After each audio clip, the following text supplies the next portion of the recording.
जिसने भी इस मृत्यु लोक में जन्म लिया है उसे एक ना एक दिन मरना अवश्य ही है।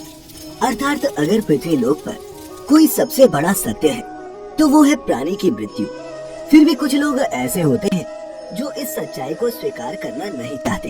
खैर, आप सभी ने देखा होगा कि हिंदू धर्म में मृत्यु के बाद शव को जलाया जाता है।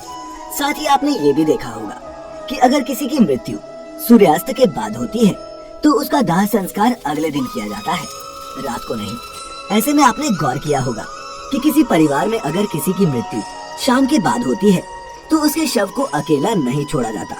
परंतु मित्रों, क्या आप जानते हैं कि शव को रात भर अकेला क्यों नहीं छोड़ा जाता? अगर नहीं तो इस वीडियो को अंत तक जरूर देखें, क्योंकि मैं आपको इसी सवाल का जवाब बताने वाला हूँ, जिसका वर्णन गरुड़ पुराण में विस्तार से किया गया है। तो चलिए अब बिना किसी देरी के गरुड़ पुराण की ये बातें जानते हैं। तो हमारे धर्म में मृत्यु के बाद शव को अकेला क्यों नहीं छोड़ा जाता, ये बताने से पहले हम आपको ये बता देते हैं कि कब कब अथवा किन परिस्थितियों में शव का अंतिम संस्कार नहीं किया जाता या फिर कुछ समय के लिए टाल दिया जाता है।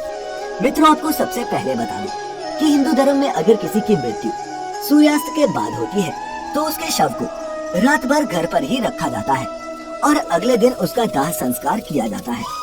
इसके अलावा अगर किसी की मृत्यु पंचक समय में होती है तो उसके शव को भी कुछ समय के लिए घर पर रखा जाता है और जब पंचक काल समाप्त होता है उसके बाद ही उसका दाह संस्कार किया जाता है। क्योंकि गरुड़ पुराण में बताया गया है कि अगर सूर्यास्त के बाद अथवा पंचक समय में किसी मृत शरीर का दाह संस्कार किया जाए तो उसे मोक्ष की प्राप्ति नहीं होती। इसीलिए अगर कोई रात में मर जाए तो ऐसी स्थिति में लाश को लेकर शमशान घाट नहीं जाते और लाश को घर पर ही रखा जाता है।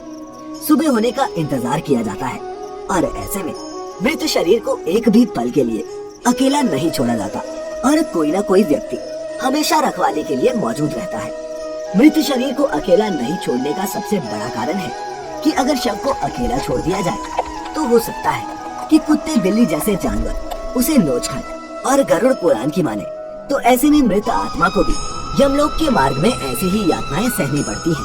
साथ ही ऐसा भी माना जाता है कि अगर शव को अकेला छोड़ दिया जाए तो उससे गंध आने लगती है। ऐसे में ये जरूरी हो जाता है कि वहाँ कोई न कोई व्यक्ति बैठा रहे और धूप या अगरबत्ती शव के चारों तरफ जलाता रहे, ताकि शव से आने वाली दुर्गंध चारों ओर न फैले। गरुड़ पुराण के अनुसार भगवान विष्णु गरुड़ जी के पूछने पर कहते हैं, हे पक्षीराज, इन सब के अलावा अगर किसी की मृत्यु हो जाती है और उसकी कोई भी संतान नहीं है, ऐसे समय पर भी शव को घर पर रखा जा सकता है जब तक कि उसका पुत्र या फिर पुत्री न आ जाए। क्योंकि जब खुद की संतान मृत शरीर को मुखाग्नि नहीं देती तो उसका उद्धार नहीं हो पाता, अर्थात वह कई वर्षों तक इसी मृत्यु लोक में भटकता रहता है। इसके बाद विष्णु जी बताते हैं कि सूर्यास्त के बाद अगर किसी मृत शरीर को जला दिया जाए, अर्थात उसका अंतिम संस्कार कर दिया जाए, तो वह मृत आत्मा असुर, दानव अथवा पिशाच की योनि में जन्म लेती है, जहाँ उसे कई तरह के कष्ट सहने पड़ते हैं। और यही वजह है कि हिंदू धर्म में रात को अंतिम संस्कार करने से मना किया गया है।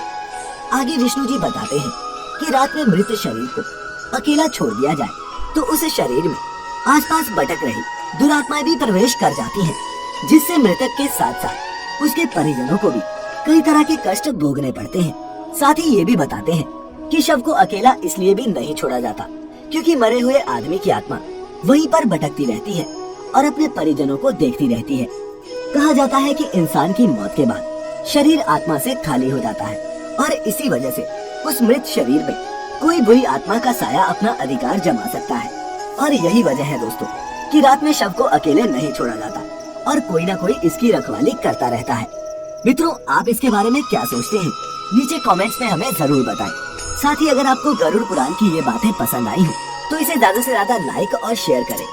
अगर आप हमारे चैनल पर नए हैं तो ऐसे ही और भी आध्यात्मिक और पौराणिक कथाओं और जानकारी के लिए हमारे चैनल को सब्सक्राइब कर लें और साथ ही में बेल आइकन भी दबा दें। फिलहाल आज की इस वीडियो में इतना ही। अब हमें इजाजत दें। आपका बहुत बहुत शुक्रिया।